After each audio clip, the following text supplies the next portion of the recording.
नमस्कार। क्या आप भी लगातार बढ़ते हुए रोगों की वजह से परेशान हैं?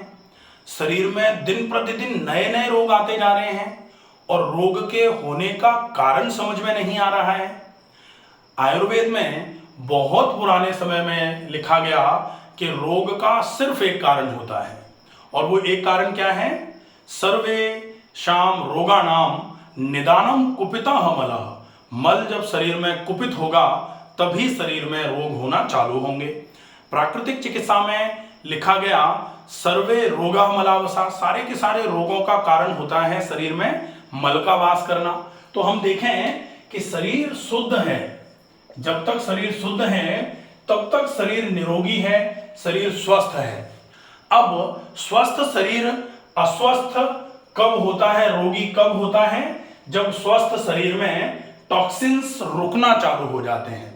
तो अगर स्वस्थ शरीर में टॉक्सिन्स रुकना चालू हो गए तब फिर टॉक्सिन अगर शरीर में रुकेंगे तो शरीर कैसा हो जाएगा? अशुद्ध हो जाएगा। शरीर की शुद्धि जो है वो खराब हो जाएगी और जब शुद्धि खराब होगी तब शरीर रोगी होगा। अब जब शरीर रोगी हो गया तब आप इस रोगी शरीर को किस तरीके से ठीक कर सकते हैं, ये जानने के लिए वीडियो में अंत तक जरूर बने रहें। अगर आप चैनल पर नए हैं तो प्लीज इस चैनल को सब्सक्राइब जरूर कर लीजिए ताकि भविष्य में जब भी कोई वीडियो बनाया जाए तो आप तक नोटिफिकेशन पहुंचते रहें। हम देख रहे हैं कि शरीर में आजकल लगातार रोग बढ़ते जा रहे हैं, चाहे वो लिवर की बीमारियां हों, चाहे किडनी से संबंधित बीमारियां हों, आंतों से संबंधित बीमारियां हों, चाहे फेफड़ों से संबंधित बीमारियां हों। अगर ये बीमारियां इसी तरीके से बढ़ती रहीं तो निश्चित ही वो दिन दूर नहीं है जब सांस भरने से लेकर के मल के निष्कासन तक हमको कई सारी समस्याओं का सामना करना पड़ेगा। अगर इन बीमारियों को हमको पूरे तरीके से ठीक करना है तो निश्चित ही जो आयुर्वेद में प्राकृतिक चिकित्सा में एक बहुत अच्छा स्लोगन लिखा गया, जिसमें लिखा गया सबसे पहले आपके शरीर में रोग उपजने का कारण जो है सर्वे रोगा मलावसा, सारे के सारे रोग का कारण क्या है? शरीर में मल का वास करना। और उसके तुरंत बाद लिखा गया लंघनम परम औषधम, लंघनम परम औषधम। अब अगर ये लंघनम परम औषधम बोला गया है तो इसका मतलब क्या होता है कि उपवास करना परम औषधि के समान है। उपवास से क्या होगा? आपके शरीर की अशुद्धियां निकलना चालू होंगी।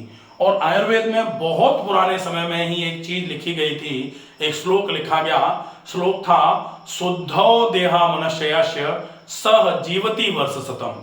अगर कोई मनुष्य अपने देह की शुद्धि कर ले, तो यही तो कह रहे हैं, शरीर में अशुद्धि जब आती है तब शरीर रोगी होता है। और अगर इस अशुद्ध शरीर में से अशुद्धियां हटा दी जाएं तो शरीर जैसे जैसे शुद्ध होगा तो शुद्ध शरीर ही तो निरोगी रह पाएगा। अब शरीर में से शुद्धि कैसे, शरीर में शुद्धि करी जाए, कैसे शरीर की अशुद्धि हटाई जाए? जब ये लिखा गया शुद्धो देहा मनुष्यस्य, अगर मनुष्य देह की शुद्धि कर ले तो वो लंबे समय तक स्वस्थ जिंदा रह सकता है। अब शुद्धि करने के लिए क्या करना पड़ेगा? तो शुद्धि करने के लिए आपको सबसे पहले अपनी डाइट और अपनी एक्सरसाइजेस पर ध्यान रखना पड़ेगा। अगर आप शरीर की शुद्धि करना चाहते हैं तो शुद्धि करने के लिए, डिटॉक्स करने के लिए बहुत सारी टेक्निक्स होती हैं, उनका उपयोग करके आप एक बार तो शरीर में बसे हुए गंदगी को, रुकती हुई गंदगी को, अशुद्धि को निकाल सकते हैं। लेकिन एक बार निकाला और दोबारा तुरंत आ जाए तो फिर तो कोई मतलब नहीं निकलेगा।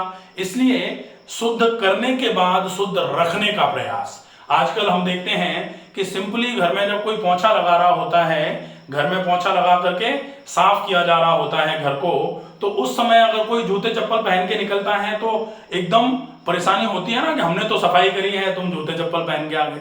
तो वो जो चीज है उसको जब हम अपने घर पे फॉलो अप कर रहे हैं तो यहाँ हमने आज हरड़ का पाउडर लेके, त्रिफला का पाउडर लेके, एनिमा लेके या फिर और कोई हमने प्रोसेस करके आंतों की सफाई कर दी और इधर सफाई करी, उधर जाकर के कुछ मैदे का खा के आ गए या उधर जाकर के कुछ तला भुना खा के आ गए, डीप फ्राइड खा के आ गए, प्रोसेस्ड फूड खा के आ गए, तो डेफिनेटली वो शुद्धि रहेगी नहीं।